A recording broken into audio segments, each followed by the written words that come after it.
Center's Women-Centered Maternity Care, Family Planning, and HIV, Principles for Rights-Based Integration.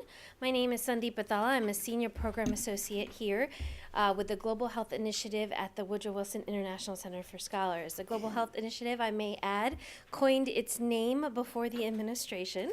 And today's event is brought to you as part of our Global Health Initiative's Advancing Dialogue on Maternal Health series, which works to address many critical and neglected maternal health topics. And it's supported generously by the Maternal Health Task Force and the United Nations Population Fund, UNFPA.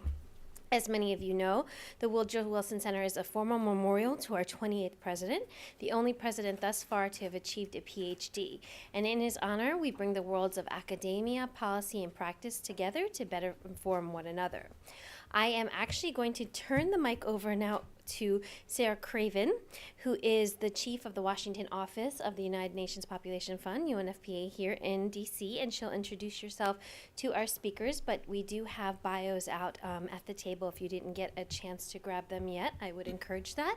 I do want to make one quick note about today's meeting. We are webcasting live, so what that means for you folks in the audience here is that when we come to the discussion portion, I just ask that you use a mic and please introduce yourself and affiliation when you ask questions. And the last note I wanted to make today was that I wanted to thank Mary Beth Hastings, who Sarah Craven will be introducing. She is with the Center for Health and Gender Equity, or CHANGE, and they helped in the co-sponsorship of today's event. So thank you, and I do hope you enjoy yourselves. Well, thank you, Sandeep, and thank all of you for coming this afternoon.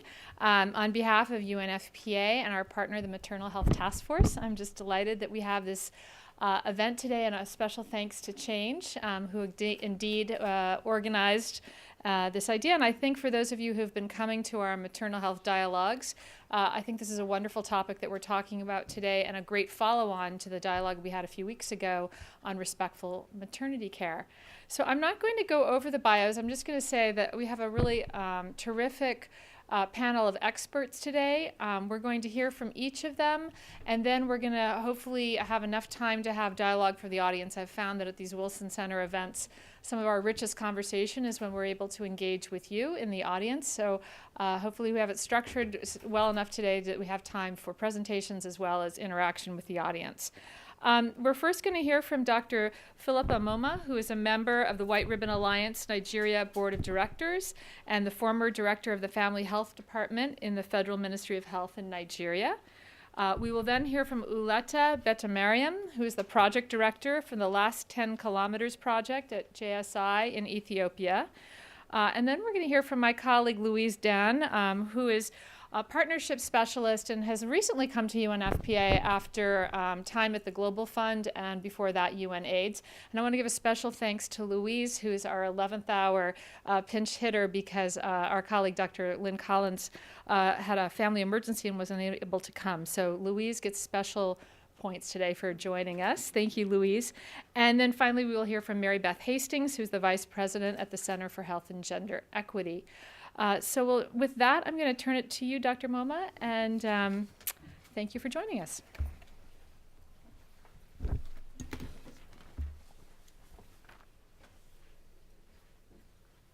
Thank you so much. Good afternoon, everybody.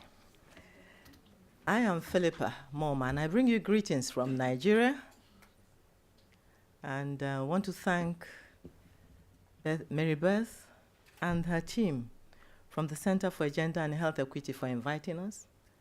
I also want to thank White Ribbon International for pushing forth my name to represent White Ribbon Nigeria. And I want to thank you all for coming here to dialogue on this important issue we have today.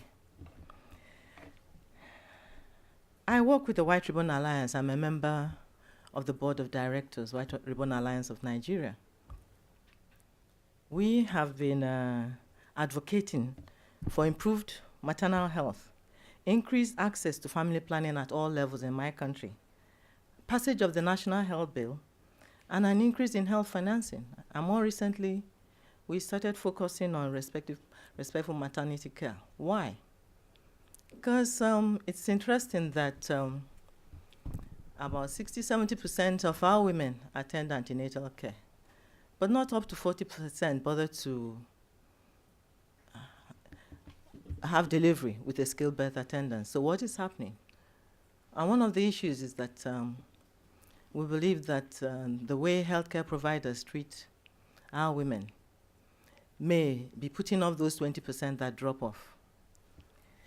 So what is the situation in Nigeria? My country is a big country. Averagely, we're about 170 million Nigerians. And the youth population is quite high. Adolescent pregnancy is high. Maternal mortality ratio is about 5.45 per 100,000 live births. That was our NDHS 2008. Our contraceptive prevalence rate, modern methods, is about less than 10%, 9.7%. According to the Federal Ministry of Health records 2010, the national prevalence for HIV is about 4.1%. Averagely, we have about 1,000 PMTCT centers sites in the country. Yet, in 2011, only about 15.9% of women received ARV prophylaxis. And it has been estimated that mother-to-child transmission is about 25%. These are all data that we're not proud of. As I said, as I was introduced, I was in government for quite some time. I grew up the ranks and I retired as the director of family health. And while I was and one thing about being in government and later going to join the civil society is that you know where the shoe pinches. And instead of carrying the placard all the time and ramming it down the heads of government, we now dialogue and try to help all of us do the right thing. Because when we do the right thing for our women and children, we're investing in the future of our country. We recall in 2009, government introduced the midwife service scheme. This was an initiative that tried to mobilize midwives, skilled midwives, to facilities targeting at the rural centers in our big country. And it used, the scheme has been started with about 1,000. Each site had 4 midwives. It's now about 1,500, and the government hopes to scale up by 2,500 to 2,500 sites. Very good initiative.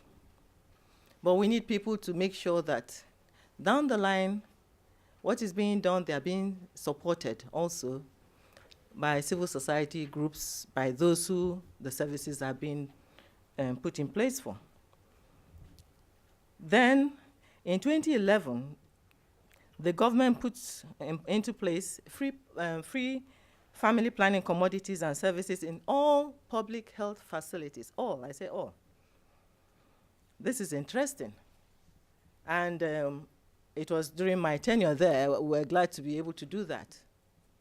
But I felt so sad. Around March this year, I had the privilege to monitor 1 or 2 places, and my colleagues, they didn't know where I was coming from. I just visited. We're selling these commodities to the people. It needed 1 or 2 phone calls. My Minister of Health is very responsive, and immediately he started tackling it. Well, that was nearby. How about far places? As I said, it's a very big country. We are happy that the Nigerian government has increased financial commitment to family planning commodities from a country that didn't want to hear about family planning. In 2011, the government supported by $3 million. By this year, an additional $8.5 million has been added for procurement of commodities and services annually, and this will continue. A lot has been done, but the 2013 NDHS Demographic and Health Survey will confirm whether what has been done or what the government is doing is yielding positive impacts. So what are the main violations of childbearing rights, rights of childbearing women in Nigeria?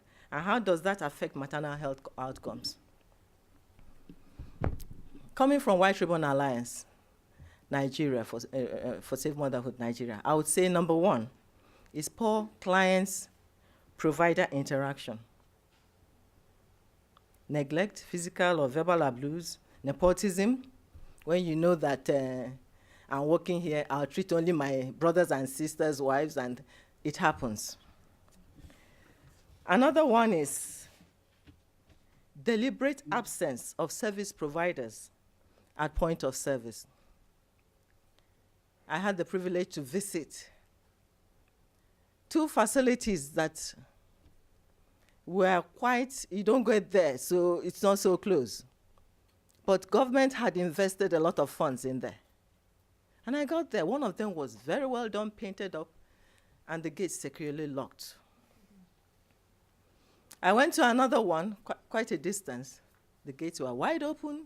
I walked through the facility. There was nobody there. And as I was picking up my phone to make a few phone calls, there's who you call, we call them Okada drivers. That is the ride on the motorbikes. They saw this strange vehicle standing outside, and the man went under a tree and made a phone call. So before I could do my own call, somebody had already rushed down. The excuse was they were in the field. I said, how can 10 people, because I could see the names of the people, including the midwives, how can everybody be on the field? What if I was a pregnant woman? So, funding is going there, but my colleagues need to do something about it, have integrity. Another one is poor information dissemination. The people, the consumers, are kept in the dark about what their rights are. If the World Development Committee had known that the commodities were free, they wouldn't have allowed the healthcare providers to sell those commodities. But they didn't even know government had done anything. So how do we tackle that?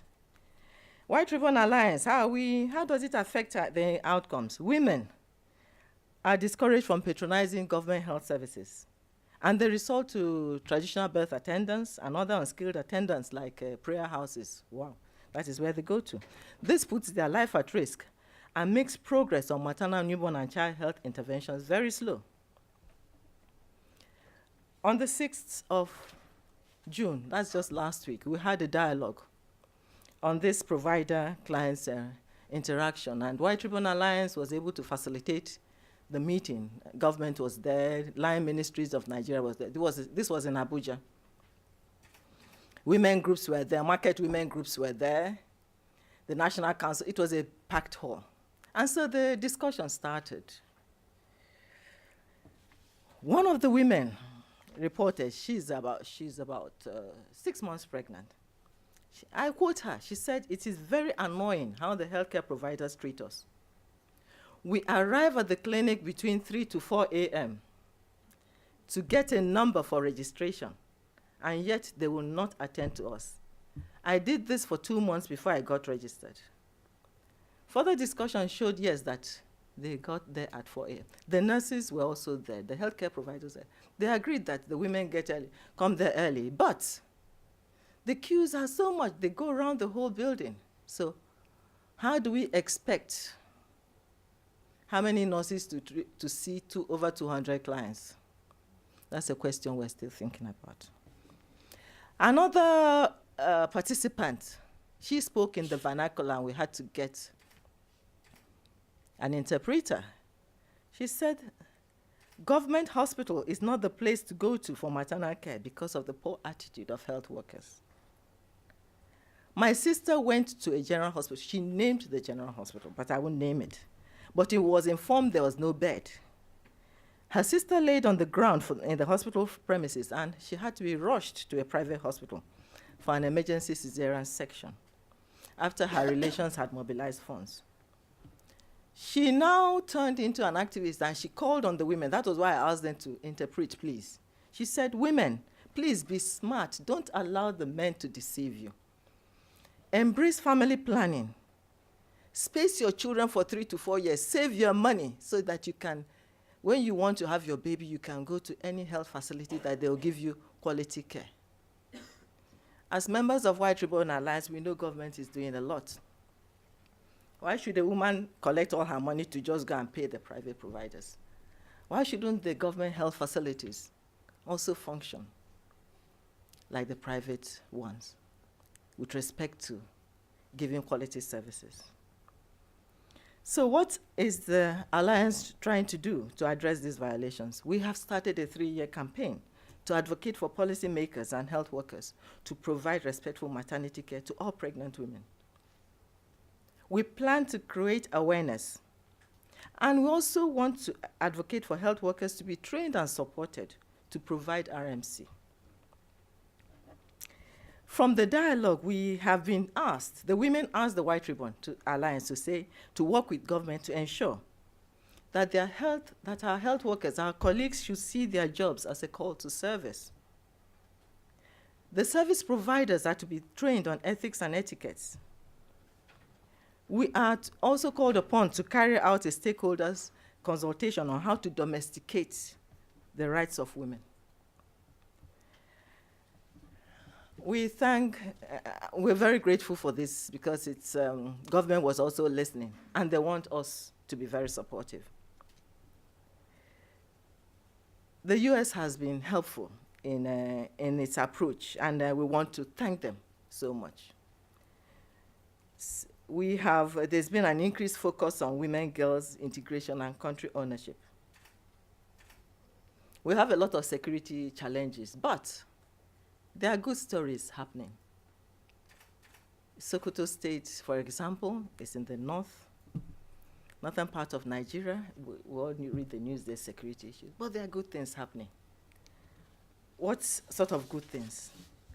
Since they started the US-supported program there, the facilities offering family planning services has increased from 8% in 2009 to 74.9%, that's almost 75%, in 2012.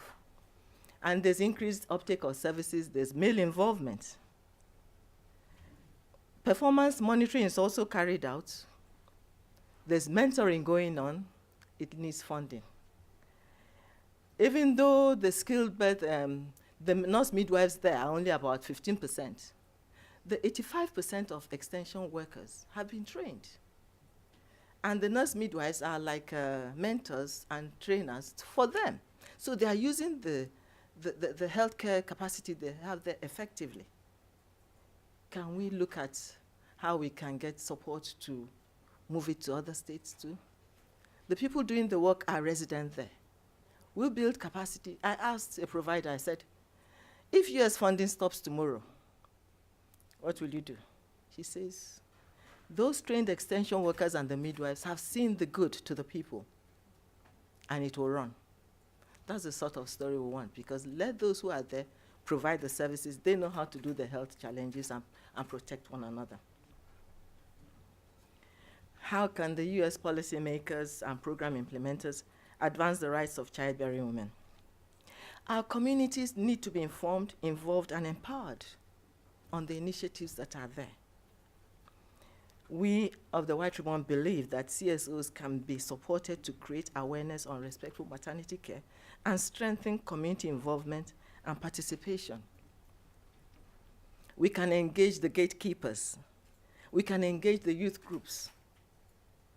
We can build the capacity of communities, grassroots women, so that they can demand for their rights when they know what is there. Because that woman speaking in vernacular knows her rights, but she's in Abuja. We need more of them in the villages. Yeah. We need support to support the provision of integrated package of information and services. And our healthcare providers, we need to build their skills. Yes, interpersonal communication, the rights of the women. In fact, during the dialogue, one healthcare worker confessed that they can be a bit intimidated when the patient knows too much of their rights. But if you are prepared, then you shouldn't be intimidated. On that note, I think I would say I want to thank. There's a lot to be done and said, but I want to stop here for questions. Thank you very much.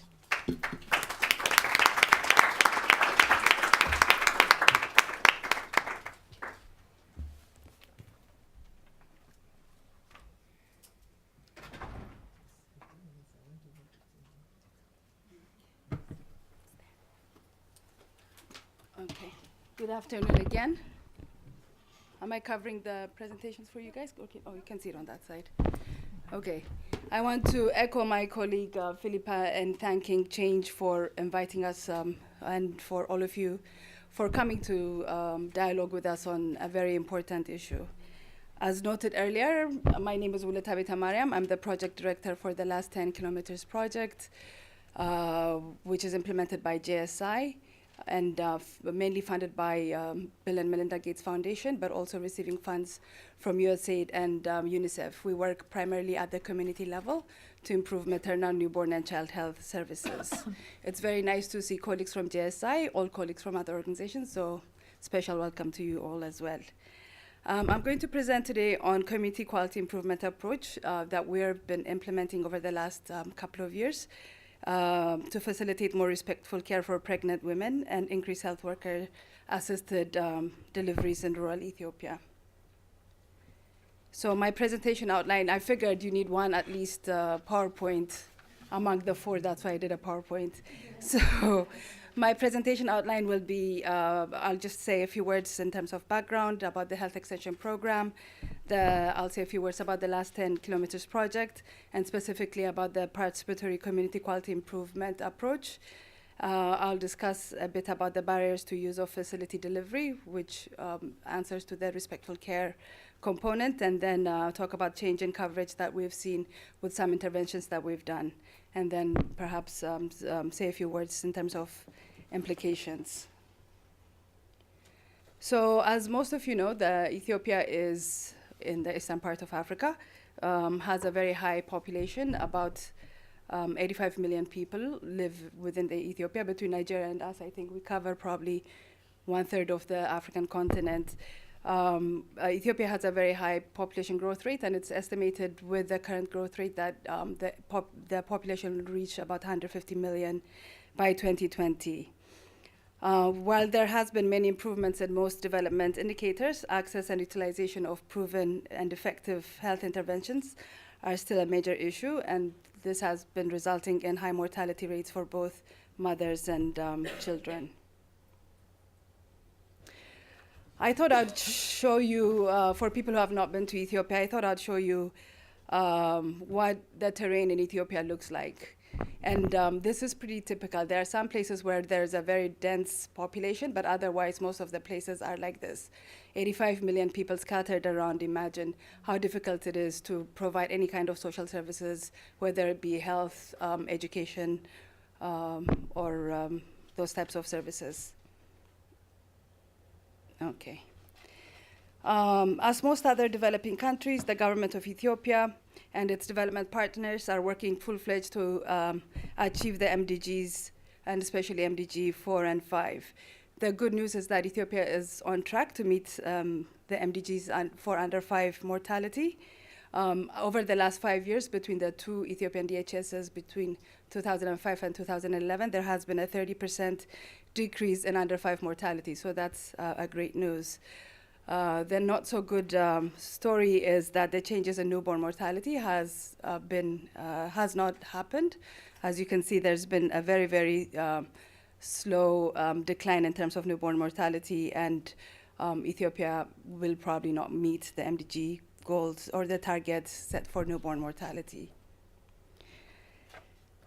Similarly, if you look at the trend in maternal mortality, while there's been a lot of support from government as well as development partners to accelerate change, it doesn't, as you can see from the trend analysis there hasn't been that much change between the two DHSs between 2005 and 2011. It's still remaining at 670, around 670 per 100,000 live births. As you can imagine, Ethiopia is going to be hard-pressed to meet the MDG goals related to maternal mortality. It's very interesting to hear that Nigeria is at 40% for facility delivery. It's very encouraging. Ethiopia, on the other hand, has not reached there. I mean, has not reached there at all. In terms of facility delivery, we remain at 10% facility delivery, which means 9 out of 10 women in Ethiopia are still delivering at home. Most of the deliveries are assisted by relatives and neighbors, with about 30% of deliveries being assisted by traditional birth attendants. Interestingly, the last Ethiopian DHS noted that 57%, which is almost 60%, you can say, of women who delivered at home reported to 60% of Ethiopian women who delivered at home saw institutional delivery as unnecessary, and almost 30% stated that delivery at a facility is not customary. And as you know, institutional delivery is a key factor in terms of decreasing maternal mortality. There are other elements as well, but this is a key factor. Just to quickly go through just to show you the health structure of the health system in Ethiopia, at the bottom of the pyramid, there is what is called the health extension. At the bottom of the pyramid are the health extension workers, estimated currently to be about 35,000 young adult women who provide 16 health packages from health posts. And it's estimated that we have about 15,000 health posts scattered throughout Ethiopia. The package of services that they provide are maternal child health, hygiene and sanitation, communicable diseases, and promotion and IEC. The health extension workers are supported by community health workers, currently called Health Development Army. We can discuss about that later. I don't want to go into detail at this point. But these are basically geographically spread, mostly women, who are supporting the health extension workers, have better reach into the community for behavior change and better health practices. The next tier up from the health extension program or from the health post is the health center. And the health center is actually the link between the health post and the health center is for technical support, for supervisory support, as well as referral support. The two components together are called the primary healthcare unit, and that's the focus currently of the government in terms of improving access and utilization of key MNCH services. There are about 3,200 health centers, and each health center has 5 satellite health posts that it's linked with.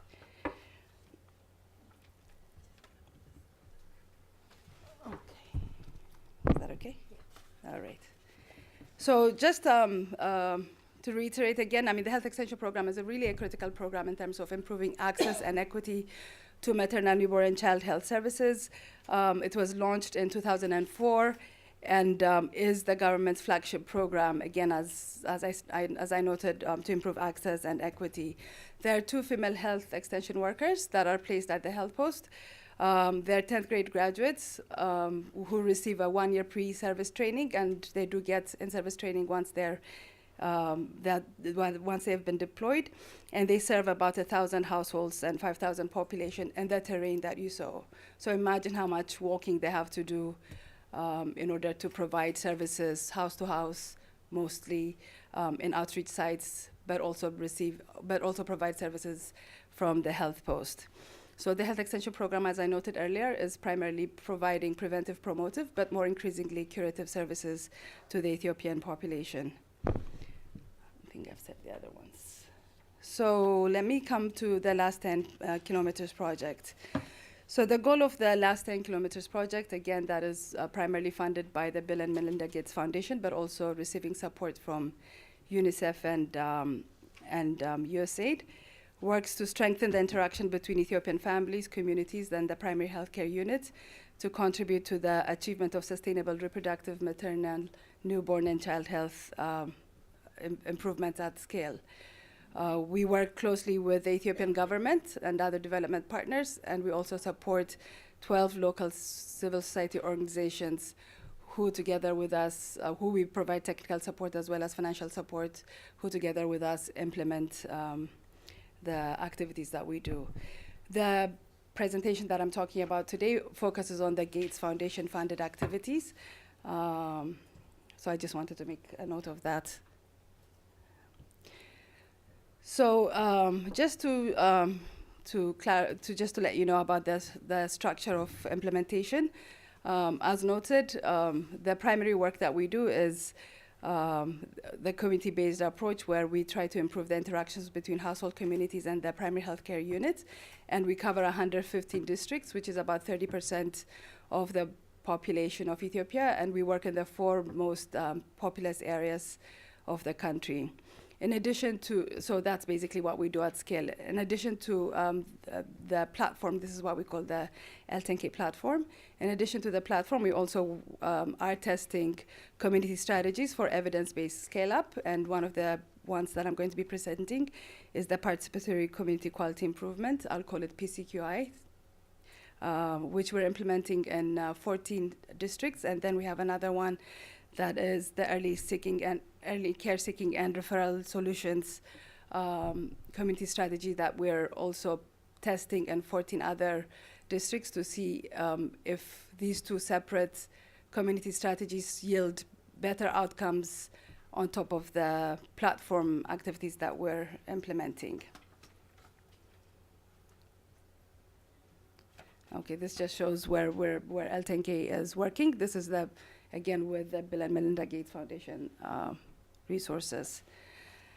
So what do we do in terms of the platform strategy? As noted, this is the improvement of the interaction. So we support the health extension workers, provide them with training, skills, and tools on how they can engage their communities to take better health actions through activating a geographically spread volunteers, currently called Health Development Army. This is a new strategy that the government of Ethiopia has come up with, which basically is trying to accelerate and transform behavioral change related to maternal and newborn child health. So basically, we work with the health extension workers to support them to work with the communities for better outcomes. In addition, in the platform strategy, we also support the health extension workers on how to use community data for decision making. And this relates to, in addition to using the data for decision making, this relates to doing, with the health extension worker together with the Health Development Army, actually work on maps together so that they can provide targeted services to targeted households or targeted services to households. As I noted earlier, I think I did note that the health extension worker has 1,000 households that she's working with. So it's very difficult to identify which households, for example, have pregnant women so that they can follow them up for antenatal care, which households have newborns so that they can provide postnatal care. So we've designed a very simple mapping surveillance strategy where health extension workers and their health development army together map 25 households so that they can provide targeted services and so that they don't have to look at every household as at an equal level. The other component of our platform strategy is what we call the family conversation. This is basically once a pregnant woman is identified, in order to support her to make decisions for antenatal care, the health extension worker, the family, which includes the pregnant woman, her husband, her neighbors.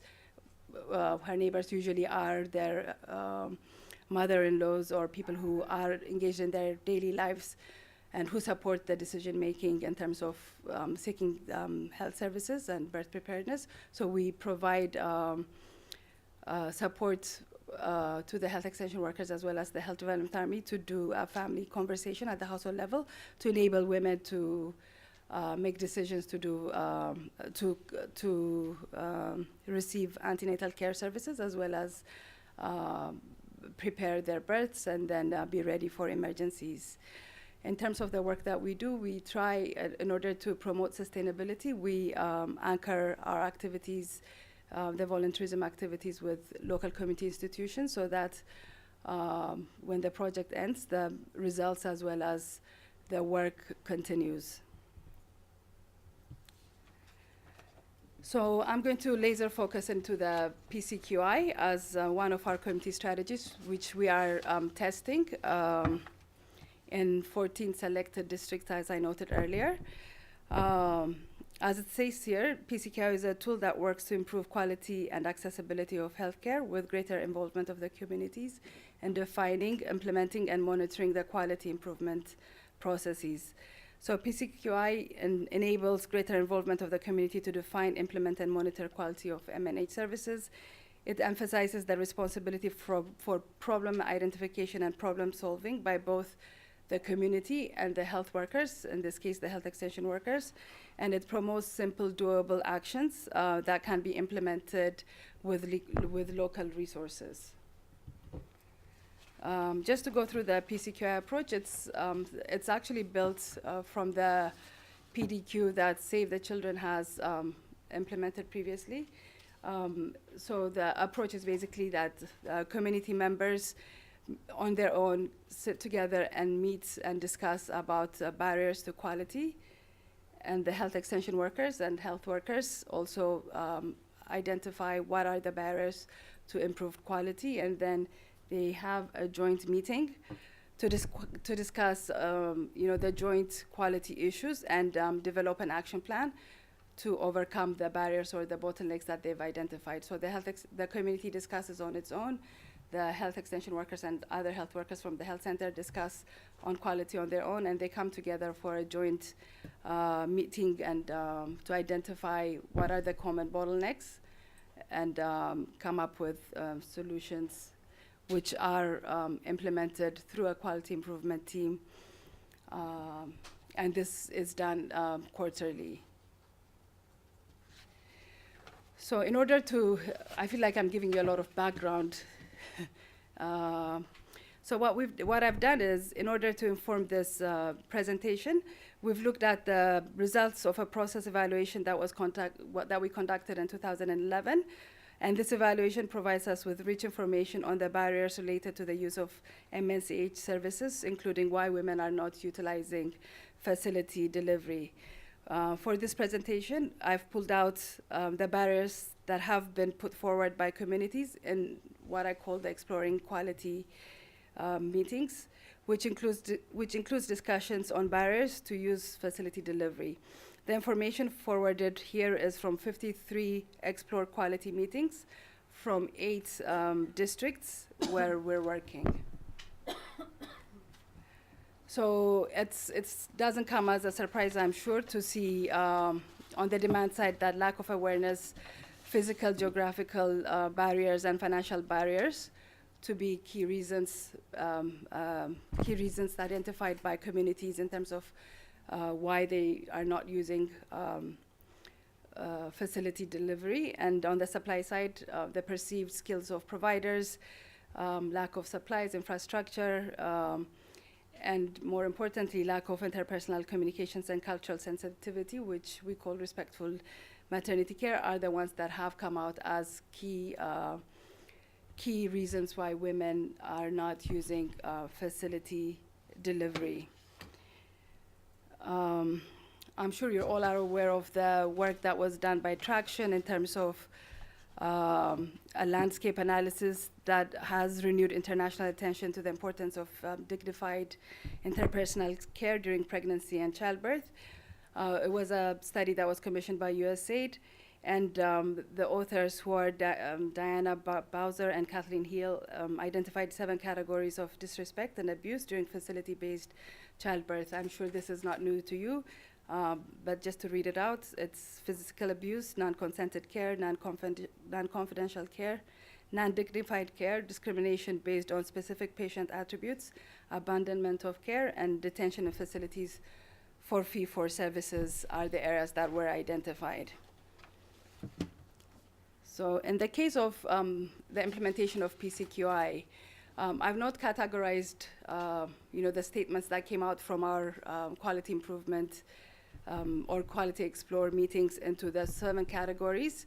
However, you'll note that the statements that have been put forward by women and some men align to the 7 categories that was found in the landscape. So I'm just going to, if you bear with me, I just want to read what women have and some men have said in terms of why they're not using facilities for delivery. So our preference is to deliver at home. Traditional birth attendants, follow-up care, and are trusted and known within our communities. We can exercise our customary practices at home. Health workers do not allow cultural practices. Our family members are with us, and they provide us support, psychological support during delivery. We can deliver in positions which makes it comfortable for us.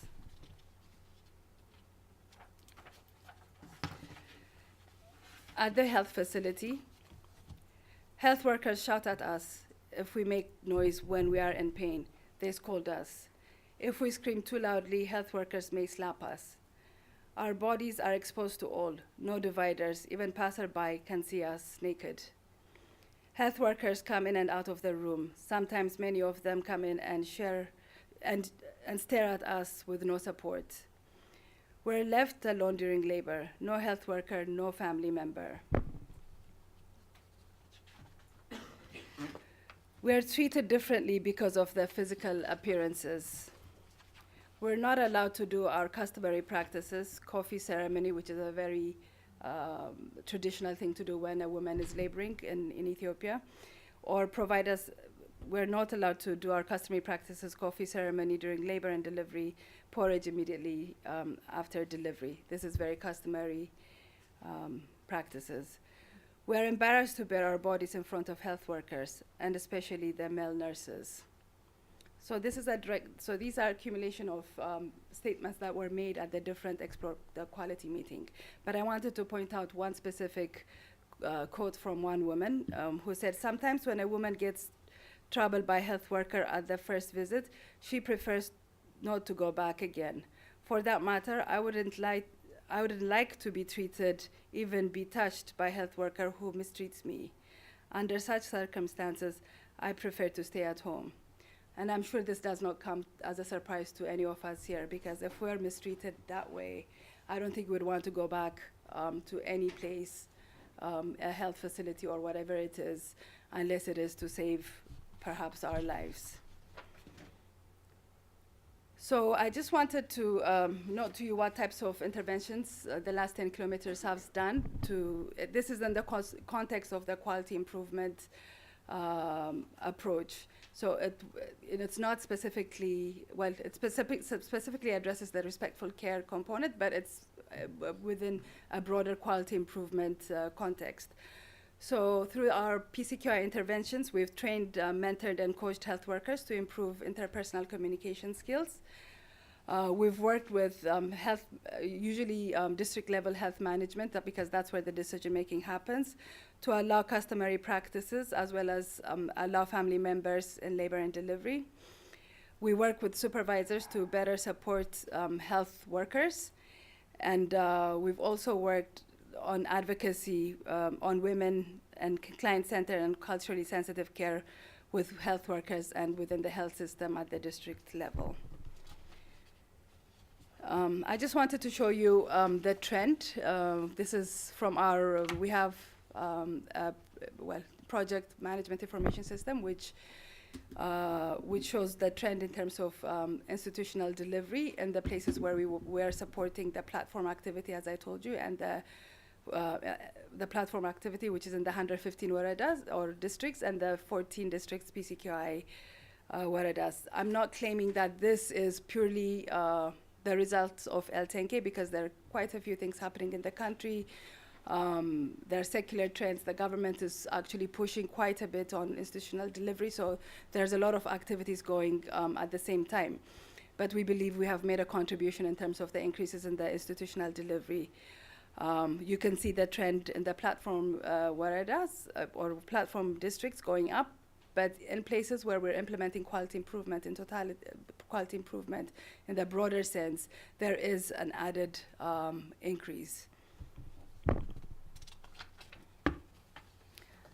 So what are the lessons and considerations? So from implementing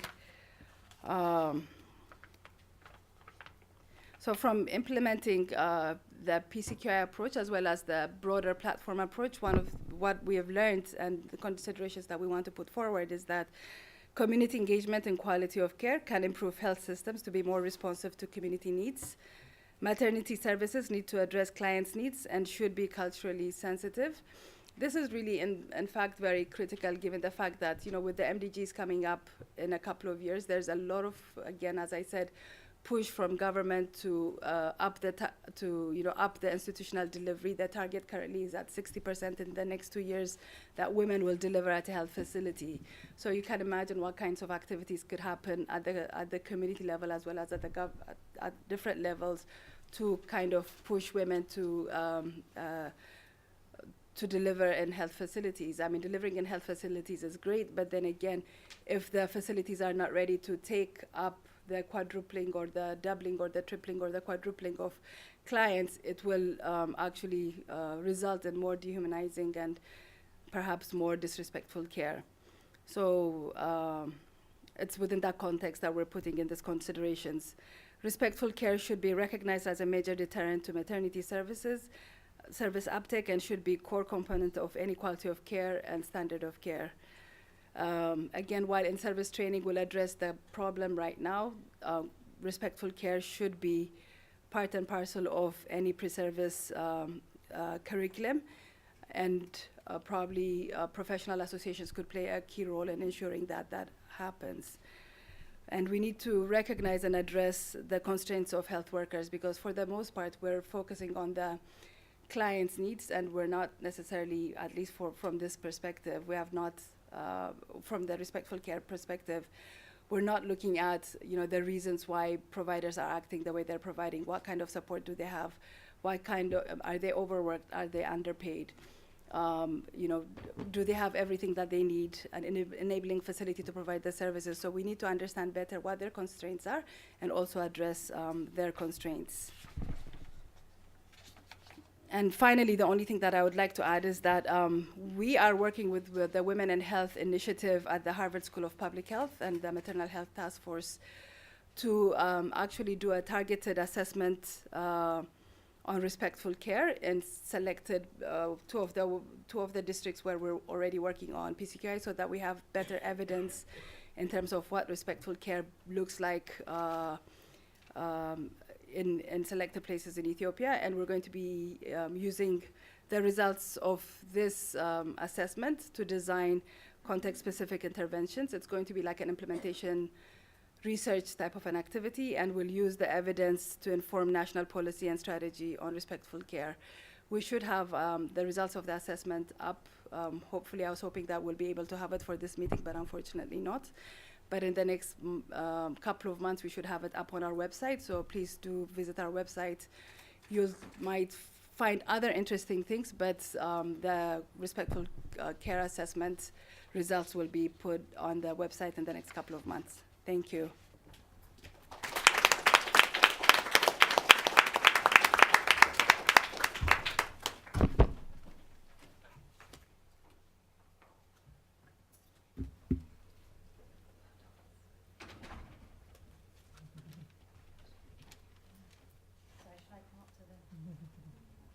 You can sit there or up there, I think maybe. I'll come up,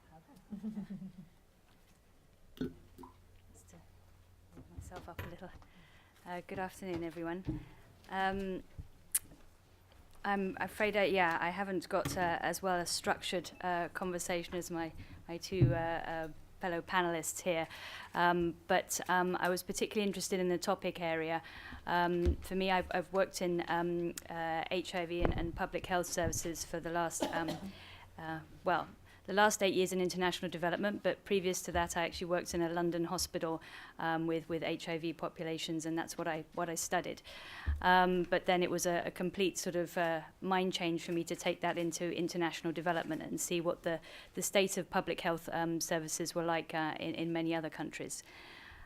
So from UNFPA's perspective, if I may start with that, obviously we have a specific focus on family planning, on sexual and reproductive health, and on reducing maternal mortality. And throughout that, putting and integrating HIV services into that. And perhaps some of the good news that I can tell you about, because it's nice to start with some good news, is that it does seem to be a bit of a no-brainer in terms of integrating all of those services. Everybody seems to agree with that, and it sounds like a good rationale and good value for money. So with that in mind, at least we have an area that people generally agree upon. Just to give a couple of numbers, UNFPA did some assessments in Eastern and Southern Africa, and 16 countries in the region already have specific national policies to address sexual and reproductive health and HIV and the links between them. So, you know, it does show that this is already being tackled at a governance kind of and a policy level. UNFPA, WHO, UNAIDS, and many other partners have also helped a number of countries implement a rapid assessment tool, which helps to identify the linkages between sexual reproductive health and HIV, and not only identify the linkages where they exist, and that's at the policy, the systems, and the service delivery area, but also identify the gaps, you know, where it's you know, the linkages aren't there, where a woman has to go to one service and then go to a completely different service for something on HIV and something on family planning. So that those rapid assessment tools are being used by countries. I think, look at my numbers, 39 countries have so far used those tools and so self-identified where those linkages exist. And I think that's quite an important point, because you know, if we already show countries that there is progress being made, you are already doing this, we just need to do more of it and bring it out, then that's something that they've already got positive progress to start with. But one critical aspect and why this particular session is so interesting to me is the woman-centered part of this, or woman-friendly, because that really is lacking. We can have the best technical programs, we can have increased access, but if women don't want to use those services for all the very good reasons that my two panelists have just discussed, then there's really no point. I had the privilege to work for UNAIDS in Vietnam, and while I was there, I actually sat in a room very like this one, and with the government, we were designing their PMTCT policy. Myself, WHO, UNICEF, and others were there as the kind of normative function. We were there to make sure all the technical aspects were exactly right and followed, you know, protocol and guidelines, that, you know, we were making sure that ARV was accessible as early as possible in pregnancy and during the specific time points at when it can be most effective in preventing transmission to a baby. But really, reading between the lines of this policy, it completely left out the woman as a mother, completely ignored her desires and needs, and really treated her like a vessel for this precious little body that we needed to prevent from getting HIV at all costs. It really missed an opportunity, and this totally also reflected the current practice and, if you like, the failures that we were seeing in Vietnam at that time.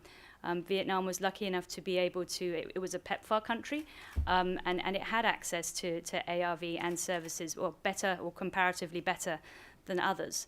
But women weren't accessing those services. They weren't coming to clinics for PMTCT. And when you looked at the detail of why, it was, again, many of the things that our two panelists have just mentioned, but it was this, that society, communities, and even health workers were heavily discouraging women, HIV-positive women, from getting pregnant, completely ignoring that as a woman, they wanted to be mothers. You know, it was very important, particularly if they had just been married, to show that they were fertile, that they could have children. And that's regardless of whether they were HIV-positive or not. So these women were hiding this, if you like. They were getting pregnant and then not turning up to antenatal care until the very last minute, which totally negates the point of having a PMTCT service where you want women to come in as early as possible. So really understanding the societal drivers and looking at it from a very woman-centered and you know, perspective is key to the integration of all services and the uptake of good services. Just to kind of add about that, in terms of the integration, the broad spectrum of all the different services that we're talking about here today, I think we can always name check individual sectors, individual types of women and more marginalized or more at risk. One group I think it is important to talk about within this context is young girls, because really if we're talking about lowering rates of maternal mortality, obviously we know that a significant driver of that is young girls who are pregnant before they're 18 or even before they're 15. Child marriage, teenage pregnancy, very big problems in a whole number of countries. And really they speak to the fact that women and young girls in particular, they don't have access to those services, or they don't seek them out until too late. And I think if we can get young girls in our systems, whatever the systems, much earlier, and we prevent some of those teenage pregnancies, then we can already educate these young girls and get them into systems as women and have them throughout the continuum. Another point that I thought it might be worth making is that a lot of these services cannot act as soft entry points to much harder issues. So issues like HIV, domestic violence to a degree, these are all hard issues and ones that women don't freely own up to or seek out services for. If we have reproductive health or even softer family planning or even something else, these can be soft entry points for women. And that is a critical reason why we need to do this integration and why this rapid assessment tool is trying to pick out how well integrated these services are. Perhaps the last point I wanted to make, well, I have it twofold actually. I know Philippa gave you an example about the sort of out-of-pocket expenses and women paying for private sector services. My role at UNFPA is sort of, is to encourage partnerships with, non-traditional partners. And so part of what I'm trying to do is encourage partnerships with the private sector and others, faith-based organizations and others, to help us improve those development outcomes and deliver those services in whatever shape and form, perhaps even thinking a bit more out of the box. And I know Kenya was mentioned in a recent report, but we have a nice example of Kenya where a major issue in women seeking out or traveling to a clinic or a hospital center to give birth is transportation. They either don't have the money for the transport, or they're not going to, what ambulance is going to come pick them up? It's like they can't get there. So they'll also deliver at home, and then there's complications with that. So there was they have a scheme a couple of schemes in Kenya. One is where the hospital will actually send them some money via the phone so that they can pay for a special little taxi service that will get them to hospital. And then it also enables them to be tracked by the phone later for follow-up with their newborn. I hesitated to use an M-Health example, by the way, just because I thought we would all be so completely jaded with M-Health, but it sounded like a good one. But to add to that, there was also mobile clinics. This was a great entrepreneurial scheme in Kenya as well, where it started off very small, but they wanted to go round and offer mobile family planning services to women, off the back of a truck. Not perhaps ideal, but, it speaks to a point that you don't ignore that the woman, women generally, they lead busy lives. They're not going to maybe take time out from looking after their family or whatever, even if they have a career, whatever they're doing, to go and seek out a service. If the service comes to them, they will use it. So it's more about fitting in with their lives and seeking out, the right kind of context to deliver that service. Very last point, and then I'll leave it there. Perhaps just a little word of caution, particularly when we're thinking about some of our more ambitious and grandiose schemes. Grandiose, not the best word perhaps, but for us at UNFPA, we're really trying to think big, scaling up family planning services across numerous countries, and we're lucky enough to be able to work with a number of our donor governments and also suppliers to be able to supply a lot more family planning products where this is an issue. But we have to be careful. We have to make sure that demand creation has happened and that it's done in a very specific country context and in a culturally accessible way. My word of caution comes from being in Swaziland, where they were doing a male circumcision program. So we all know the relative positives is about male circumcision and HIV transmission. And when I was there, it was a back of a taxi discussion with my colleagues who are working in the HIV program. And they said, yes, we needed to tweak the program a little. And I was like, yes, I can imagine. I was just in my head thinking, I can't imagine that being terribly successful in, trying to get men to voluntarily come into a clinic and have part of themselves cut off, and then, going out just for the good of the population, the community, and prevent them from, or infecting and or getting infected. I was like, yeah, how did you tweak that then? And they said, well, we needed to allow the men to take their foreskins home with them. I was like, oh, right, yeah. Why? She told me, well, there was this silly rumor, really, but that it really proliferated. And in a place like Swaziland, where there are like 30 traditional practitioners to every medical doctor, these rumors and conspiracy theories go wild. And the rumor was, it was twofold, that Western, we were, white people were coming to Swaziland to firstly cut their men down to a Western size. That was part of it. And the second thing was that we were making peri-peri sauce from the foreskins. Yeah, that was, I was like, yeah. But the way to resolve this was to let the men take the foreskins home with them in a bag afterwards. So, you never know how you're going to have to tweak a program to make it culturally or socially acceptable. But it does kind of provide a note of caution, because some of the things we're doing and some of the things we really want to do can be totally misread, and we have to be aware of that. And we have to consider that this top-down approach is not the best. It has to be driven and co-designed by the communities they're designed for. If we're talking about going to Africa and Asia and say, for example, massively increasing the uptake of implants, we have to be very careful about that. We can't go in and say, let's mass inject a bunch of implants in a lot of women. That has to be something that we do very carefully and designed with the communities. So that's really my word of caution, that the co-design and the human-centered approach, if you like, thinking of it as if it was a service being provided to us and what we would want from that service. I know that's a no-brainer to you guys, but I just thought I'd add some quite amusing anecdotes from my fieldwork on that. Thank you very much.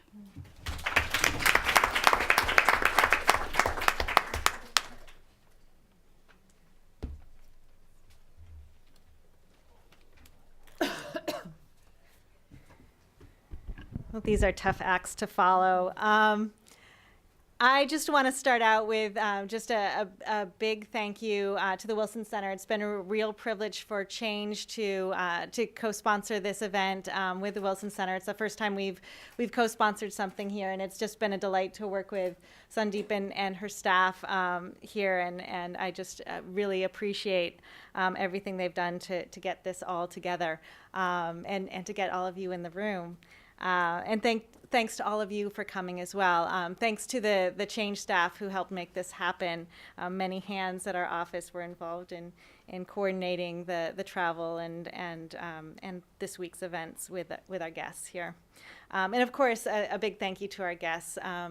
They traveled many miles to be here to work with Change for the week, and I really appreciate their time away from family and work to join us here.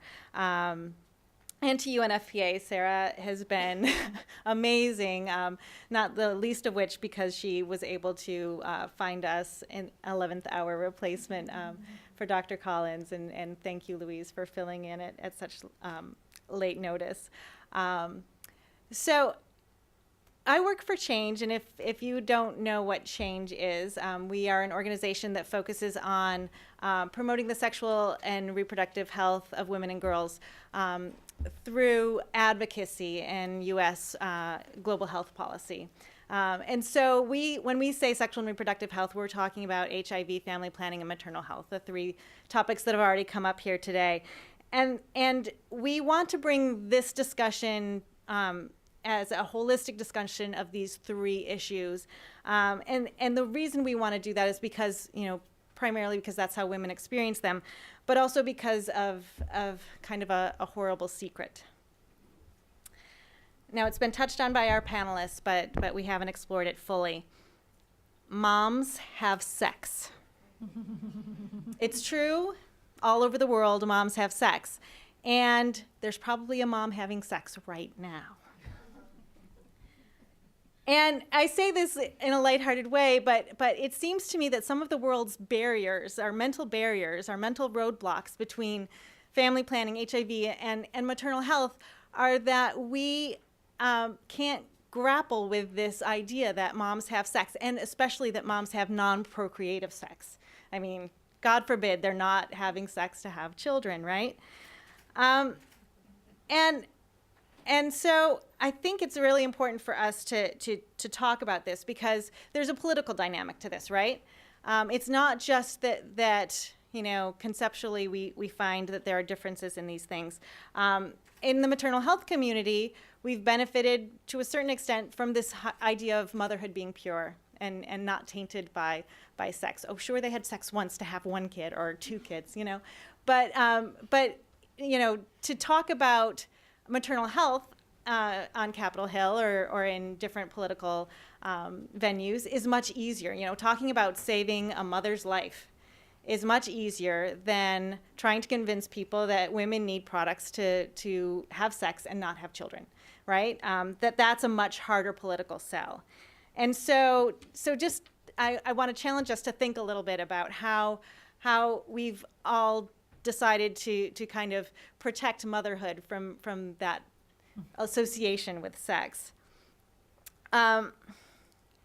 So, even the word sexual has its, bad feelings about it. I seriously had a congressional staff person demand to know why the word sexual was in a bill that was on Capitol Hill. Why did they put the word sexual in it? Well, it's about global sexual and reproductive health. That was not a good explanation. Having the word sexual in it was just, I'm sorry, but why would you name it that? We don't talk about that, right? And I think it's because we start to classify people's worthiness once we start bringing sex into the discussion, right? When's the last time you heard a great success story about a maternal health program with sex workers, for example? I mean, we don't talk about sex workers as being mothers. It's sort of this intellectual barrier that we have between those two. But fortunately, the separation and Louise talked about all of the things that are happening in the field in terms of integration, and I think that's really wonderful. The Global Health Initiative of the Obama administration really helped break down some of those barriers and help the U.S. shift out of some of those silos. And that trend is continuing with the Saving Mothers Giving Life program, where PEPFAR money is being used in conjunction with USAID money to reduce maternal mortality. And this first year, they've been working in Uganda and Zambia. And the initial results are really good. But, of course, the continued funding in this environment is always a question. Change has been looking at GHI for the last several years, and we've particularly been focusing on Nigeria, Ethiopia, and Guatemala. We went out to the field. We engaged civil society. We did field visits just to look at, because we saw the GHI as a real bonus to sexual and reproductive health. We thought, all right, these are the principles that we need to advance sexual and reproductive health. So we asked civil society to help us out in looking at these programs to see whether women-centered approach, the integration, country ownership, did that have an impact on how U.S. was implementing programs? We've issued reports on Guatemala and Ethiopia, and I think they are outside on the table, so please pick one up, or you can find them at our website. Nigeria, we hope to have that report in the fall. So while integration is happening to a certain extent, and this is what we found in our report, it still has ways to go. But one of the encouraging things was in Ethiopia, and they've done a great job with integration in Ethiopia. One of the things we found there was that the country operational plan, that is basically the AIDS plan for U.S. funding for the next several years, or the next year, that they referenced the need for quality maternal care. they understood that link. They said, oh, if you have quality maternal care, more women will come in for antenatal care. Then we can test them. Then we can prevent mother-to-child transmission, which is wonderful. And we hope that this kind of thing continues. But we see this also with Saving Mothers, Giving Life, that they're seeing maternal health as an entry point. But I think it's important for us also to think about exit points. And many of those exit points were pointed out here today. And you know, even though these are opportunities for entry, they're also opportunities for exit, right? When women exit the system. And that brings us to another awful secret. Moms have rights, right? Yeah, don't tell my children this. So it's obvious on the face of it, but we've heard all the evidence that you know, suddenly, you know, women, we know that women are devalued in many societies, but it seems like during pregnancy and childbirth, the woman's rights just disappear entirely because her existence is all about producing a child at that point, right? And that happens here in the United States as well. You know, it's not like we're immune from that. You know, I don't know how many times I've heard someone say, oh, well, I was kind of pressured into induction or pressured into a C-section, but I have a healthy baby. And because people have been telling her that, you know, you have to be happy because you have a healthy baby. And so your rights aren't really the important thing here. And as we've heard from our panelists, this happens all the time. I think the examples that Wuleta gave us, the quotes, it makes you want to cry, right? You know, this woman's in labor. She just wants comfort and help. And what she's getting is abuse. And of course that drives her feelings about the entire medical system, not just the maternal health provider, right? So we have, as we move forward to hopefully a fuller embrace of this HIV family planning maternal health integration, what are the implications of this reluctance to see moms as rights holders? So this concept of entry points is important, but the concept of exit points, I think, is more important for if we're going to expand this. How can HIV programs, how can family planning programs learn from the evidence collected here to understand that they have a potential for creating exit points and that rights are fundamental to this? You know, if we have HIV providers on the ground who are moving into maternal care, but that's primarily to get the woman tested, and then her testing is primarily to get her to have an HIV negative baby, what's going to happen when she realizes that it's not really about her? Is she going to continue to trust that medical provider? Is she going to continue to trust the medical system at all? If we have women living with HIV who are going to a maternal health care provider, and the maternal health care provider thinks she shouldn't be giving birth at all. That we hear this all the time from women living with HIV, that they are told, you should not be giving birth, right? We've heard so many cases of forcible and coercive sterilization. And so when women realize that their right to bear children has been taken away from them, how are they going to trust the medical system going forward? So we have to really take these exit points seriously because it undermines everything we're all trying to achieve. And so as we move forward, I think we're really challenged to create this woman-centered programs. And at Change, we try to use woman-centered instead of women-centered. And so what's the difference? Putting women at the center is good. It shows that you are acknowledging the specific barriers that women have to getting care. But woman-centered is that and more, right? Because it means that whatever woman walks in the door, you're meeting her needs, and not the needs that you assume she has because other women have needs similar to hers, right?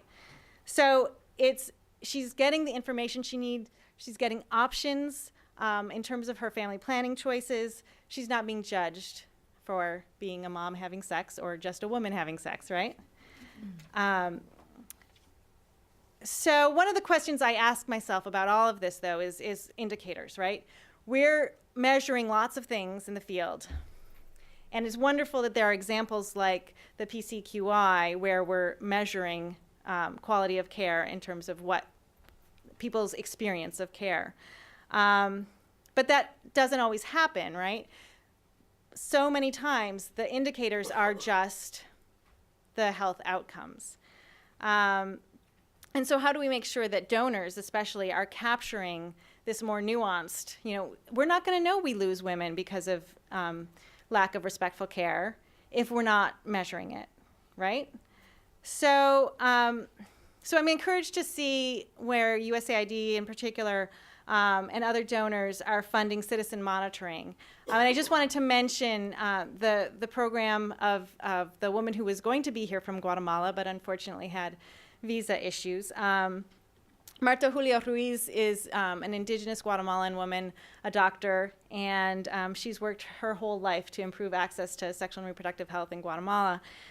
She's a consultant for OSAR, which is an organization that works at the grassroots level to monitor reproductive health outcomes. And they've done tremendous work. And USAID and UNFPA have both funded them to do this work. They've collected statistics on adolescent pregnancy that really just blew the doors off of everyone's mind in Guatemala, because they found that 10-year-olds, that 2011, 21 10-year-olds had given birth. And just shocking. And so now there's actually some public attention being paid to this problem. But they've also created posters on the rights of childbearing women and distributed these so that women know that they have rights when they enter a facility. There's also a group of indigenous women in Guatemala that is organized, again with USAID funding, to go to a hospital and say, look, we want to birth in vertical position because that's how our grandmothers did it. This is how we traditionally do it, and it's smarter. That's how the body is really made. But they went to the hospital and they demanded this right. They demanded the privacy, and they demanded that they could wear their traditional clothing or something more modest than the hospital gown. How many of us wouldn't advocate for that as well? But they were able to win this because of their advocacy. So there are some things that are changing on the ground, and I think citizens organizations, when they do get some good funding, are able to do this. So the last point I want to make is just about commodities. And we tend to separate commodities from rights because we think it's just a supply-demand issue. But last year, the UN issued a report on life-saving commodities, and many of you are probably familiar with it. And I just wanted to raise a few of those. Misoprostol, emergency contraception, female condoms. My argument is that these are not available because of this problem with moms having sex and moms having rights.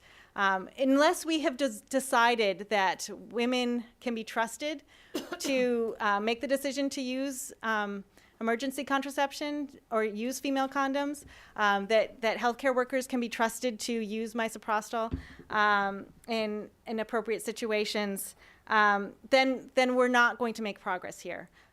Because if we just give women a few little choices, we're not really giving her rights, right?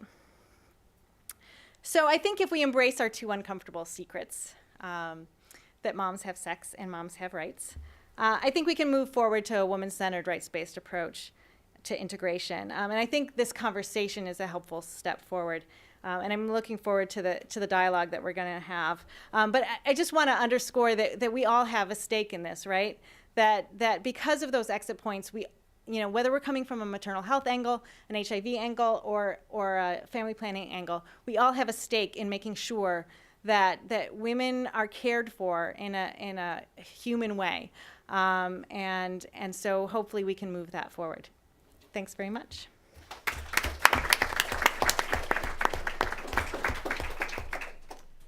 Well, I want to thank our panelists for a really rich discussion and sharing so many kind of sobering anecdotes. Mary Beth, I want to especially say thank you for revealing that moms have sex and rights. At UNFPA, Louise and I have a colleague who always says UNFPA is the agency that makes sex boring.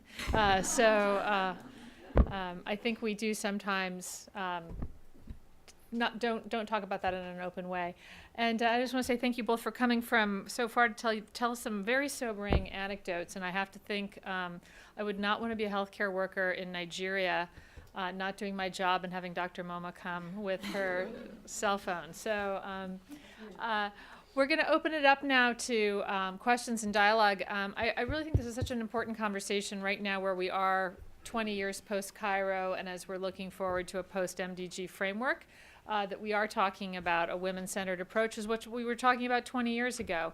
But I think now that we're talking about it openly and hopefully getting it to higher levels. So with that, I'd like to say when you have a question to ask, please say your name and what organization you might be identified with, and speak into a microphone because we are being webcast. So who, right here?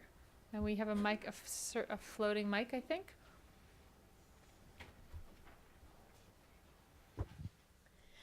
Hi, thank you all for your presentations. They were very interesting, and I was very excited to hear them all. But my name is Christy Moses, and I was a Peace Corps volunteer in Ghana just recently. And so I witnessed many of the things that Dr. Momah spoke about, because many of those things happen in Ghana as well as Nigeria. And so one thing I wanted to ask is that I noticed in a couple of the presentations we were kind of, at least I was kind of confused between the designation between the healthcare workers, like the actual nurses in the hospitals and the clinics, and the traditional birth assistants. And in Ghana, those were two very different things with two very different trainings. And so I was wondering if there is a way to think about or to talk about making giving birth at home more safe, because that's obviously a tide of culture that is very hard to combat. In addition to addressing the respect problems, is there a way that we can work to making giving birth at home safer and maybe even elevate the status? Because I also noticed a lot of the healthcare workers in the clinics would kind of poo-poo the fact that women were giving birth at home, and that was not the way to do it. So is there a way we can increase the status of that at all and work with that cultural desire as well? Thank you. I think I'd rather just sort of answer each question as opposed to taking a few. So Letta and Philippa, do you want to respond to that? Okay, thank you. Or any of our panel? Is it open? Thank you, Christine. Healthcare workers and TBAs, traditional birth attendants and healthcare providers, are very different. You know that. The TBAs are the ones that old women who are in the community, supposedly old women. You have young TBAs in Nigeria. And the healthcare providers, we have our midwives, nurse midwives, and the CHUs. Years ago, Nigeria made the mistake.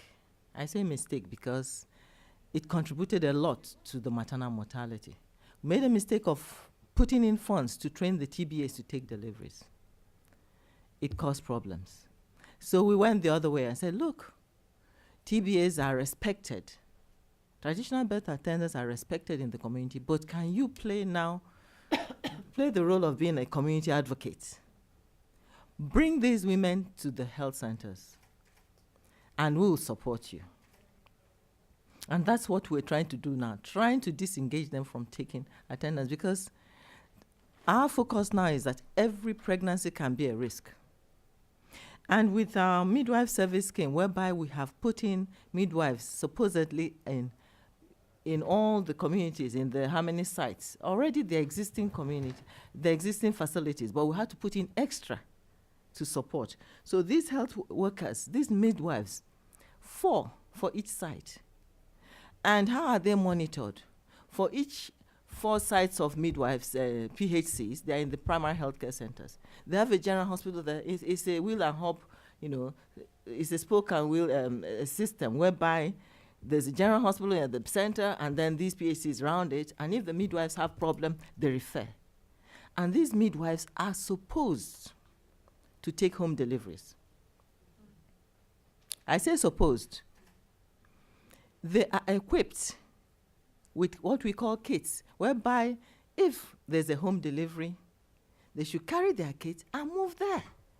They don't have to force the woman to come to the health center. That's where the theory is. But the practice, unfortunately, that's why we decided that we have to now start talking about accountability. You are in the community. What's stopping you from going out? Is it a problem?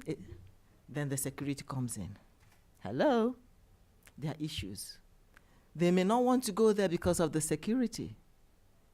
So how do we handle that? But in theory, these midwives are equipped to go and do the home delivery and follow up and make, and elevate the status. They have all the gloves, everything inside the kit.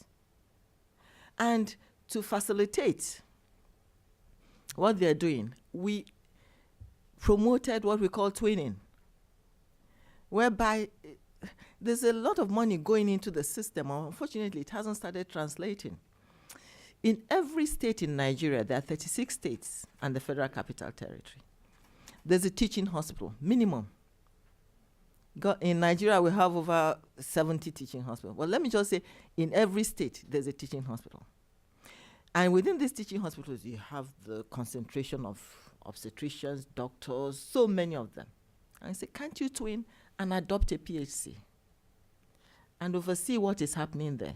Help these midwives to give the services. You may not have to go to that home delivery, but the ones that they cannot do, you can help them take it within the facility. And so that would elevate the status. Those in the teaching hospitals have more primary health care issues to take care of, and vice versa. And the people in the community are happy that some big guys in the teaching hospitals are looking after them. Does that answer your question? Can I just add one more thing? In Ethiopia, actually, the health extension workers have been provided some safe and clean delivery training so that they can support delivery at home or at the health post. The issue usually is, in terms of their training, they usually don't have not enough births happen in facilities, so they don't get that much practical skills, so that's an issue on its own. But the other issue in terms of home delivery and even health post delivery is the fact that if any kind of an emergency happens, especially if you're at home in a rural home, how do you make sure that you transport that, the woman to the next level up? So the transportation barrier is, I think, one of the reasons why government is pushing towards facility delivery, even though the quality is not that great, but at least, you avoid at least the first delay, or the second delay, rather.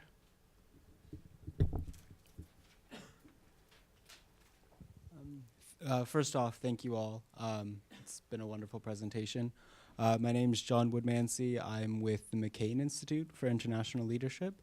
And ultimately, I've been studying a lot of the cultures that are prone to human trafficking for the Institute. And just from that perspective, I was wondering if there's a way to engage, considering they are patriarchal cultures, most of them, is there a way to engage the men of the culture as a family unit more than just focusing on women's health, and make it kind of a family issue rather than a women's issue or a woman's issue?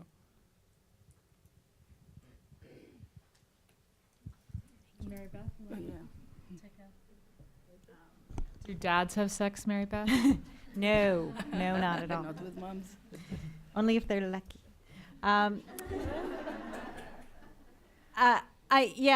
think there have been a lot of male involvement programs in family planning, and I'm not as sure about male involvement programs with maternal health, and so I'd ask our panelists to comment on that. But I think it's generally a positive development, but you also need to think about it from a rights-based way, because in some cases, for example, we've heard from a woman who's living with HIV that in a clinic that they go to, that they have to bring the man in to sign off on, as a male involvement technique, they have to bring a man in to get care. So the group of women who go to this clinic have been getting the same delivery guy to come in and sign off on it.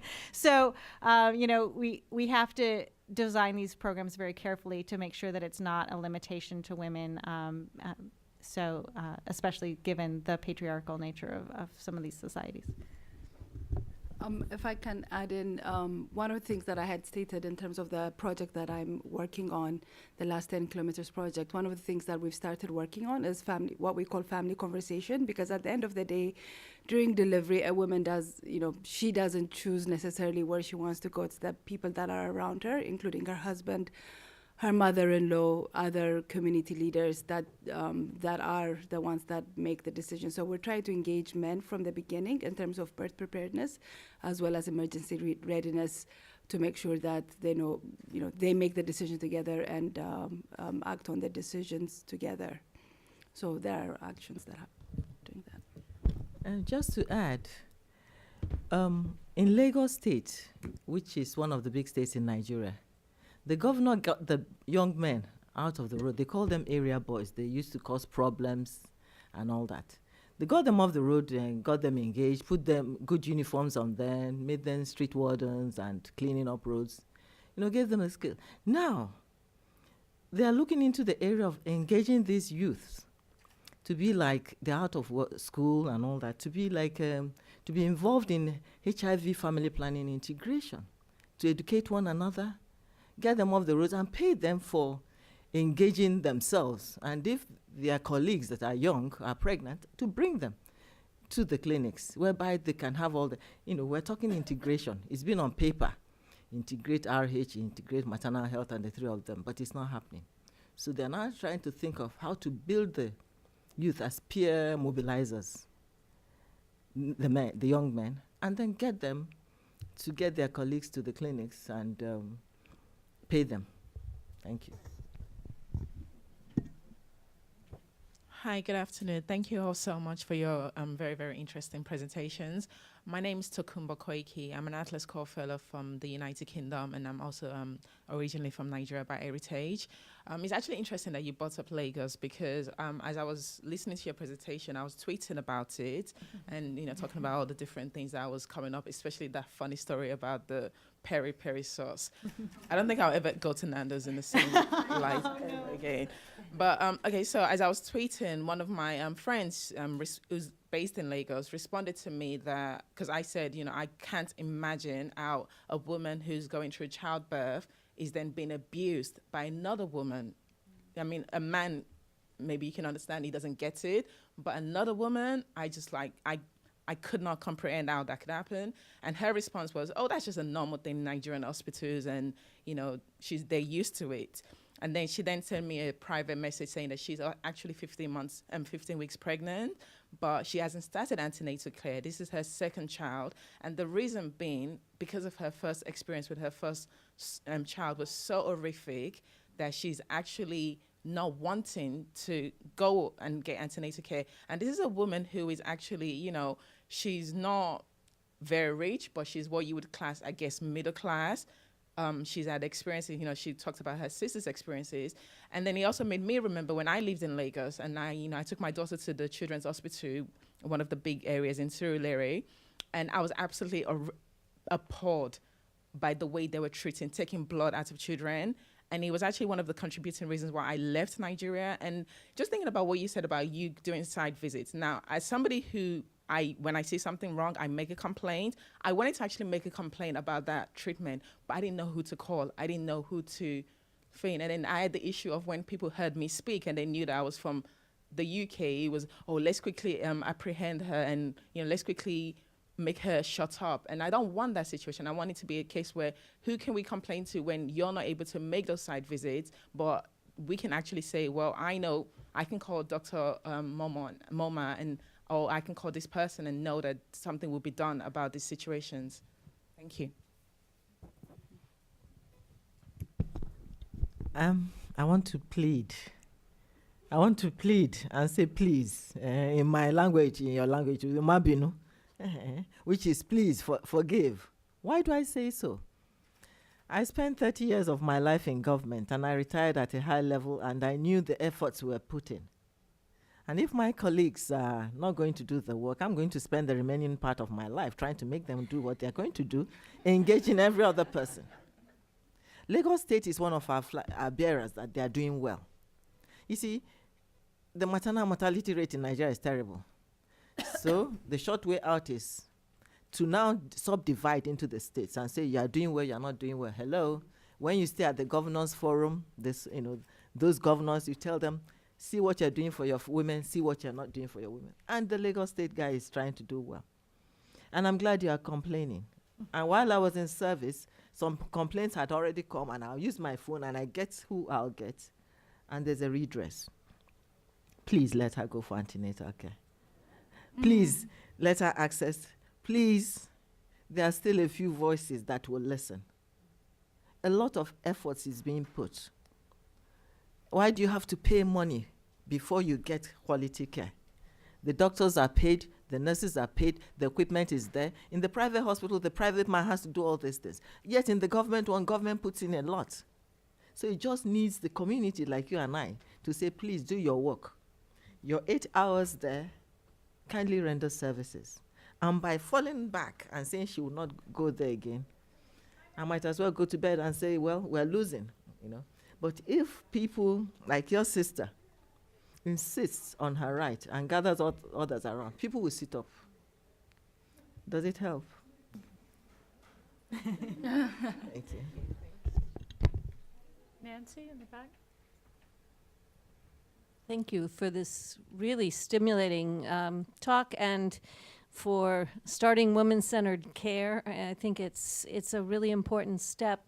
I'm wondering if the next step in rights-based approach is having some sort of system so women can evaluate the services that she's thinking of going. Willetta, you raised that sometimes the quality, technical quality, the skill of the provider, the equipment, whether there are essential drugs. In Europe and the United States, or at least in the United States, when a young woman becomes pregnant, typically she looks into where she might deliver. She looks at the certification of the hospital. She might look at the doctor's qualifications. And is there a way we can start to think about certifying minimum standards so that providers can have that information, that they're going to a place where if there is a complication, they will indeed receive the care they need. We've all been to horror stories, maternities which don't have drugs, don't have skilled providers. So it's a big part of the problem. I think if I can just say, there's been experience with family planning having sort of a blue star, gold star, or something star in terms of making sure that the necessary services are available in those places, and you get some sort of a label. So possibly, I think it could be an area that we can think about. It would be very difficult to make sure. How do you make sure that the equipment, the supplies, the drugs, the health workers are sustaining the quality work, and how would you judge that? I don't know. That would be a challenge, but otherwise it's a possibility, and there's experience with the family planning component from my experience. I want to add, Louis, you didn't want to say anything about mHealth. I'm joining the person who asked and said, look, those who are thinking through modern technology, can you, even the illiterates have their mobile phones at home in Nigeria. Every corner, except when the network is bad. And some of them will tell their youths to climb up the tree and then send the text message. Is that bad? And it goes. So please, is it possible to design, not too complicated, we're not so educated, design a sort of cool system, simple. I'm pregnant. This facility is fantastic, because it shouldn't all be negatives. There should be positive deviance. This health worker is trying her best. You text it, why or whatever they do. Is it possible to design that? Just to add, and then we evaluate, and then we share. That way, CSOs, we can share. Thank you. Yeah, I love that idea. It's kind of like taking the tweet, but in a different level. But yeah, I mean, I was gonna kind of add my 2 cents with on the fact that, to your point, the reason that women in the US are they're a market force. You know, they choose where to give birth, and that's a market force for that institution at which they go to. But women in Nigeria, Kenya, wherever, they don't have a market value, unfortunately. And so we need to create those incentive structures so that they are valued. Therefore, giving them a service has an inherent value to the institution. I think giving them performance indicators or whatever, or you know, the gold star system, you know, that's a sort of that's a start in terms of a kind of a positive and negative feedback. But unfortunately, it's never going to work as well as a market driver, you know, as a financial driver for an institution to improve its service and its quality of care. Again, some ways off, but you know, we do need to think a little bit more broadly about other service providers who can have those incentive structures within them. Women aren't going to have the ability to pay for money, but there are other ways we can incentivize and create that market value for offering women a good service. Yeah, one of the ways is to think more about innovative solutions. mHealth is one of them. There are ways in which women do text about services, or more likely community health workers do text about services and service provision. But the quality, you know, as opposed to the provision, I gave a service, I gave a product, but the quality of that service and the follow-up on the quality of that service, that's definitely something we can weave into more of those programs, and, to be honest, measure and incentivize around. But yeah, I think that's one to take forward and definitely look at in terms of our drivers. I just, there's a film called Grace Under Fire. I don't know if anyone has ever seen that film. Where there's a OBGYN who goes to the DRC and kind of visits various services. And I think we should have Philippa Under Fire, right? Going on film to different clinics and services. I think that's going to be, I'm going to look for funding for that. I think in the back, do we have Lucien back here? Did you want to ask a question? We have Lucien Karuku from the IPPF Africa region. I couldn't see you way back there. Yeah. Sorry. Congratulations. I mean, what I want to say is that's a kind of parking lot to think about some issues when it comes to maternal death. The first thing is at the individual level. Who is taking the decision on that? And at this level now, the issue of right-based approach is very clear and very key. The domestic role when a woman is pregnant, especially in Africa, who is taking the decision. Even if we decide to take a decision, is there any facility less than 5 kilometers? I can take the example of DRC. So the reality is that, yes, at the individual level, there are many, many challenges that we need to face. And this issue of right-based approach is very key. And I do believe that if we move to this direction, we can achieve a lot. When I say individual level, it also includes the family level and the community. But let me focus my intervention on the political level. In Africa, there is what we call the Maputo Plan of Action.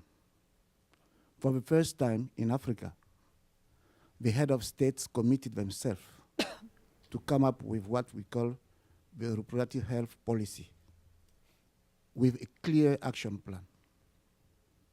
The question is, where are we?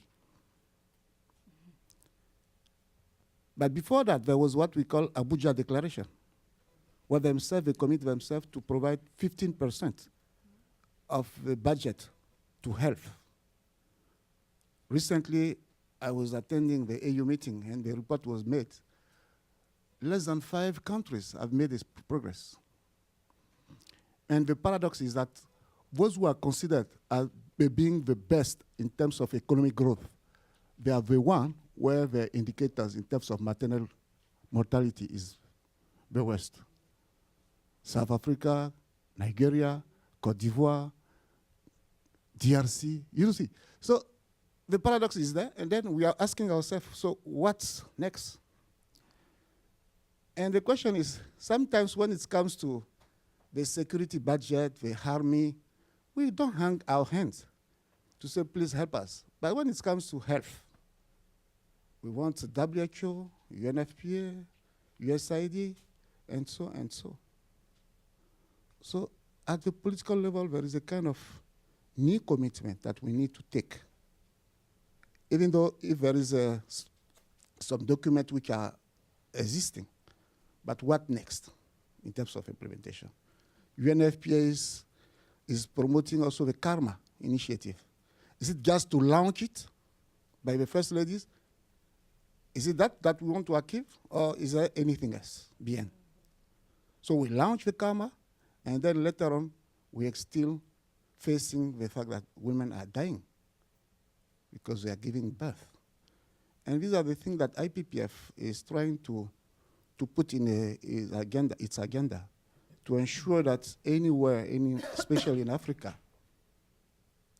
the issue of maternal death should be taken in a holistic approach, taking into account the rights-based approach, the education, the nutrition, the domestic role at the family level. I can give you a simple picture. In a family in the rural area, the question is, what are the domestic duties for a woman, assigned to a woman? From the morning till night.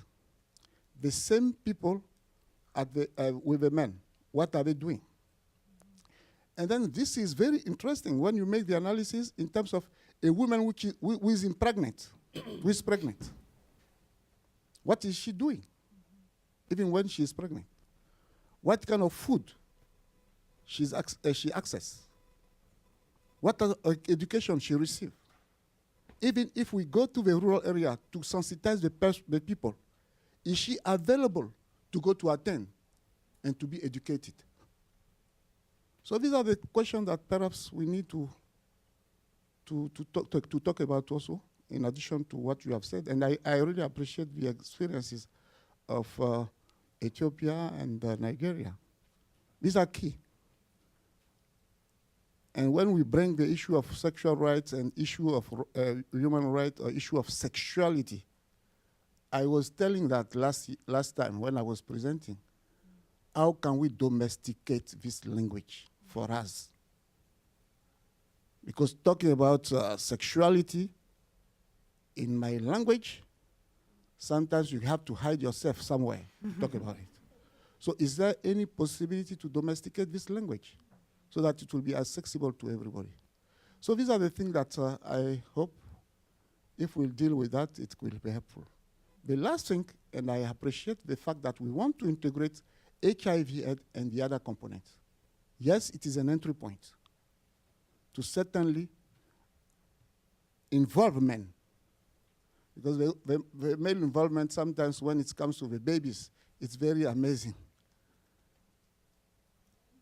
Antenatal care, prenatal, these kind of things, when you start, we don't see any men going to antenatal care or for the follow-up of the kids. So how can we bring them? So it is an entry point, and we have a lot of experiences when it comes to integration, HIV and SRH, and then I think you did a very good presentation. So I would like to congratulate you once again. Thank you very much. Thank you.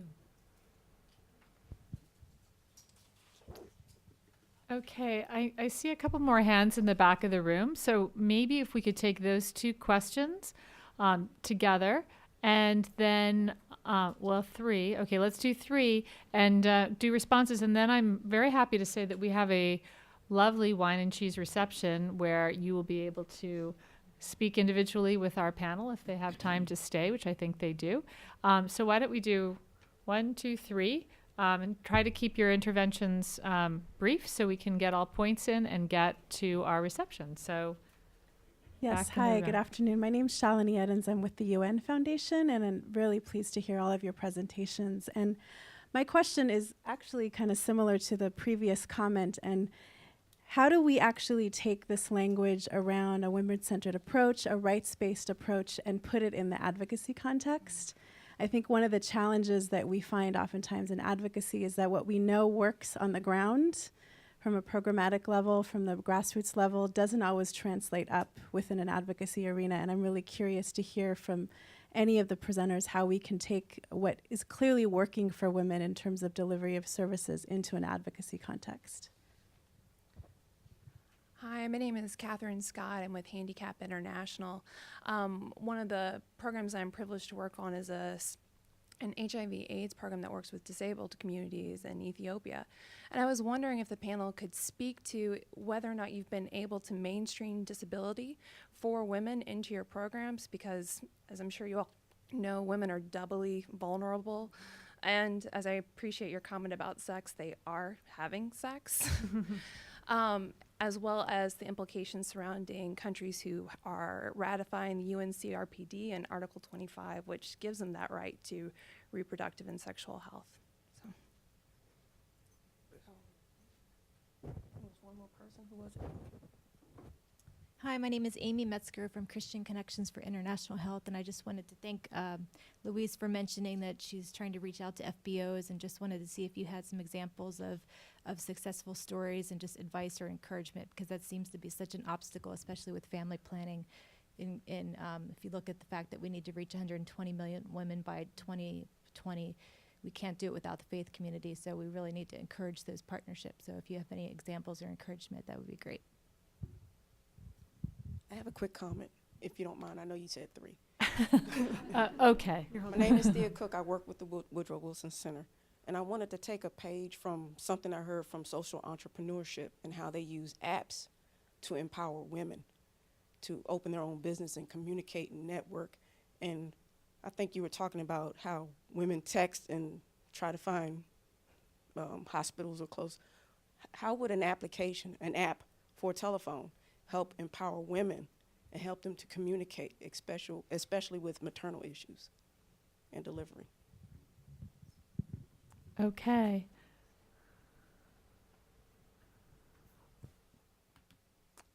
So we have faith-based organizations, we have apps, we have turning rights into advocacy, and we have integration of women with disabilities who have sex. So Louise would like to take a start. Yeah, I'm going to try and take a stab at all of those questions. But yeah, the app idea, I love that. I mean, there's nobody should ignore technology in Africa and Asia. It's just, leapfrogged way past us in terms of what people are doing on their mobile phones, in terms of banking and systems. It's just incredible. So just on that, we are working or trying to work with a number of, again, private sector companies. We're working with Intel right now on a little different, but it's an e-learning platform where we can use really low-cost notebooks to train midwives and skilled birth attendants. And the idea being is that they can use these low-cost notebooks to train in their areas. They don't have to go to a training hospital or a training institution to get or refresh their knowledge. They can actually use it wherever they are and gain a certification for it. So the idea is twofold. One, to increase the skills and the training of skilled birth attendants and midwives, keep them trained so they don't lose their skills and they refresh those skills, and keep them in the rural areas. You don't have to take them away from the areas or kind of contribute to that brain drain factor where you're taking them away to another institution. A reason I wanted to raise that is because, obviously where you've got a complete lack of or a reduction in the number of health workers, that's one way to deal with it. And the e-learning package, it sounds again a little techie, but what it is a totally, it's not a textbook online. That's what it's not. It's about, you can do tests. It's basically almost in comic book form, but with various, so it will teach you about, how to look out for preeclampsia, how to look out for all these, contributing factors, and then when to, when you need to get to a facility and when you can deal with it at home, to make those kind of judgment calls, and then to talk, to work your way through some of those tests so that you make those judgment calls. So that's one thing we're working on with Intel, but I'd love to take the app idea as kind of what we were talking about as a rating for the quality of services and where those services are. We already have like some Google Maps functions that allow us to pinpoint services. There's one for obstetric fistula, so you can go on the Google Maps and find out where the obstetric fistula sites are. Have to say that I don't think that's too useful for the women who actually need it, because I really doubt that they are able to access kind of Google Maps. But you know, the idea is there that we have that technology that we can try and reach women, and again think of something a bit more innovative around texting or some sort of platform that allows them to rate the services or the quality of care that they're getting. Going to your point about faith-based organizations, I have a really, the one example that springs to mind is one, I'm sorry, I'm not going to say the name right, but they're called Mumkop, I think, and they're in Kenya, and it's a Muslim group, and so we've been working with that group and funding that group as well as the Ministry of Health to deliver sexual and reproductive health and family planning services to young girls. A group that was very open to talking, well, they wanted to talk about that with girls. They wanted to prevent teenage pregnancy and wanted to ensure that these girls were educated. So I think it comes to also you being open to whatever the groups around you are within the communities, and inviting people to deliver those services and be part of the solution. Just another, again, big up for the private sector, sorry, because that's my thing, and all the other non-traditional partners, but we're working with actually Total, the oil company in DRC. They're just in an exploratory phase in DRC, but they do actually work with UNFPA, and they've converted one of the main clinics in Pointe Noire, I'm going to say that wrong, into a facility that allows disabled access. So wider doors, all on one level, specifically for the purpose of allowing disabled people to access sexual and reproductive health services. The polio epidemics in DRC have unfortunately meant that there is a very high number of disabled people there. So we are trying to come up with the best practice on offering sexual and reproductive health services to disabled people, and not forgetting that they do have sex, but are also at risk of sexual exploitation. Lastly, advocacy. Bringing a woman-centered approach to advocacy is difficult, because what we're talking about sounds kind of soft. It sounds like we want to make the service nice as well as effective, but that's not it. It's about making sure that the services that we have are used. So I think, to your point, we really need to emphasize that this could be an exit point. One bad experience, the woman never comes back. And then, all of your money that you pile into these services and delivery points is wasted. So I think you can look at it from a value for money point of view and an efficiency point of view, and maybe that's where your arguments come in, because it's really not about making the service nice. It's about giving that service and making it effective. Yeah. Yeah, and if I can just follow up on that, Change has this issue commonly, because how do you talk about rights to people who are not particularly concerned about rights, or that's not a comfortable language for them, and so we do tend to translate it into efficiency arguments, and just following up on that point, I was reading over an examination by USAID on the maternal health system in Guatemala, and it was talking about quality of care issues, which it meant technical quality of care, and then perceived quality of care, and they said quality in quotation marks. So even the language that they have to discuss, this respectful maternity care, unfortunately, White Ribbon Alliance and others have generated more emphasis around this term. They're not comfortable talking about.